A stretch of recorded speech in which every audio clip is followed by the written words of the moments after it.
అమ్మా ఇందులో కన్ఫ్యూజన్ ఏమీ లేదు.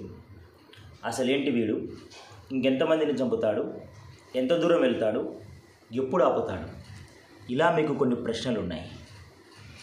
అమ్మ, కాలేజ్ అనేది దేవాలయం లాంటిది. అక్కడికి ఎంతో మంది చదువుకోవాలని ఆడపిల్లలు వస్తే ప్రేమ ప్రేమ అని వెంటపడి కాదంటే మేదర్ కత్తి తెలుసా అమ్మ, ఆ కత్తితో నరికేశాడమ్మా. ఒక అమ్మాయి రక్తపు మడుగులో కొట్టుమిట్టాడుతుంటే ఈ చేతులతో ఎత్తుకొని హాస్పిటల్కి తీసుకెళ్తుంటే ఈ చేత్తో హాల్ టికెట్ పట్టుకొని పరీక్ష రాసిన తర్వాత హాస్పిటల్కి వెళ్దామన్నయ్యా అని పాపమమ్మ గిలా గిలా కొట్టుకొని చచ్చిపోయిందమ్మ. అలాంటి వాడిని అక్కడే రాళ్లతో కొట్టి చంపేయకుండా ఇక్కడే తీసుకొచ్చి పందిరి మేపినట్టు మేపుతున్నారమ్మా.